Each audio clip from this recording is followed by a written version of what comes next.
Howdy, MojaveD here. Hope you are doing well.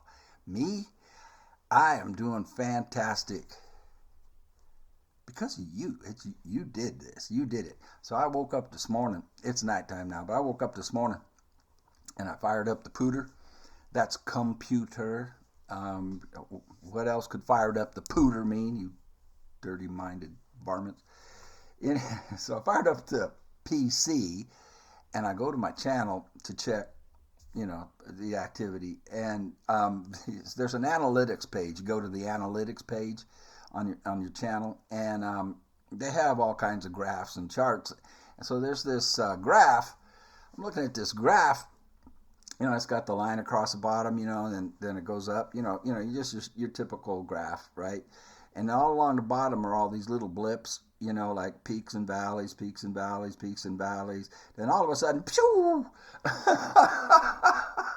There's a giant leap, in the last 7 days. And you did that. You did that. Oh, man, I am so grateful.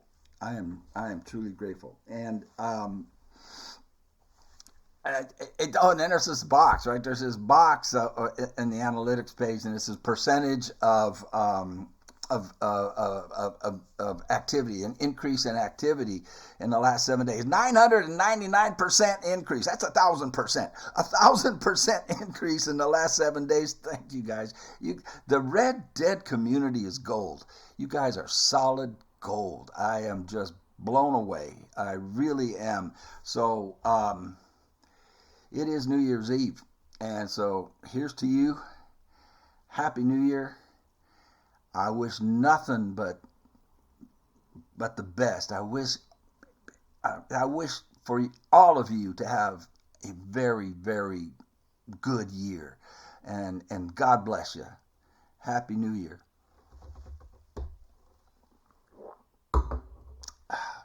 Now, I'll tell you a story about driving trains. I wanted to drive trains because it was in the last video and they wouldn't let me drive the train. I wanted to drive the train. So back in 1972, I got drafted. Vietnam War was going on. It was winding down. We were withdrawing. But anyway, I got drafted.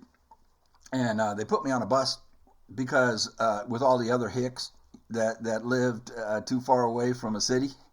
And bused me to Los Angeles, which was about 250 miles away, and they put us up in a hotel overnight because we got there the night before the induction physical, and God grief, I think there was 8 of us in one room. It might have been 11. Somehow my mind thinks there were 11 of us. They took all the furniture out of these rooms in this old hotel, which was right near the induction center, but there was like 8. I think there was 11 of us in one room, and the only thing in the room is beds, just beds, bed.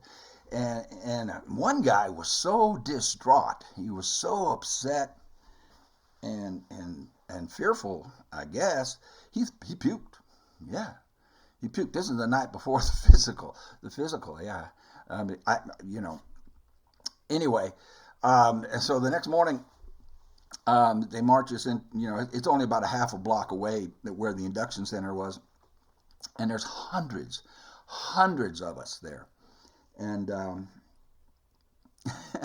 and they herd us in. It's like cattle. It's like a cattle call. And if you've never been through that, well, this was 1972, so I don't know what it's like now, but.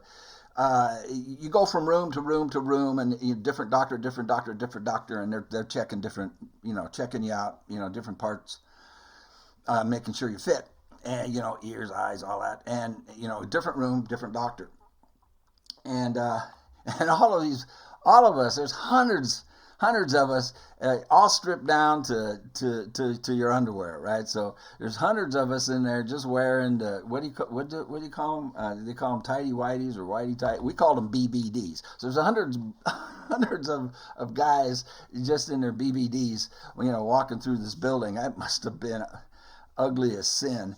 Anyway, must have been an ugly sight. Anywho, um, eye doctor. So we get to, change rooms, you go in there and they check your vision. And they got that chart for color blindness, where you got to see the number, right? The colorblind test. And he's flipping through the pages, and I'm doing good. All of a sudden, I don't see the number on this page, and so he flips another page. I don't see any numbers on that page. He flips another page. I don't see any numbers, and he said, "Okay, you're colorblind." I said, "What? I'm not colorblind." He says, "You red-green blindness. You cannot see red and green." And I said, well, I can see red, I can see green, but he's talking about the whole spectrum. You can't. He said, well, you can't see the whole spectrum of red. You can't see the whole spectrum of green. So I can't see pink at all. Pink turns to white. Dark greens will look brown to me. That kind of thing. Oh gosh, just another funny story. One day I bought what I thought was a white shirt and brown pants for work. And I went and bought them. And the next morning, this is years later when I was married. So so I put them on to go to work the next morning. My wife says, "Hold it."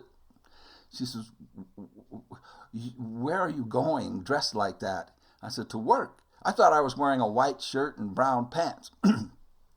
And she says, "You can't go to work in that." And I said, well, "Why not?" And she says, "A pink shirt and green pants?" Anywho, back to the eye doctor. So he says, "Yeah, you're colorblind and red, green, and nothing serious." And so I say, so does that mean I don't have to go in? He says, "Nope. It just means you cannot drive trains." Next. And I said to him, "Wait, that's what I want to do. I want to drive trains." And he went, "Next." So that's that. Now, hey, don't be saying thank you for your service to me, because I did not go in. I went home and waited. A year went by, 2 years went by. They never called me because we had withdrawn from Vietnam. So I was drafted in 72. I think we were completely out of there by 73. I did not go in. They never called me. They never called me up for service. So a lot of my friends did. The ones who graduated in 67, 68, 69, and some of them did not come back. So some did give all. But all should receive respect, including you. And thank you. Thank you for what you've done. You guys, the Red Dead community is just awesome. So I will make a video of the game and probably get it up later tonight or tomorrow. It is New Year's Eve. Happy New Year, and God bless you all.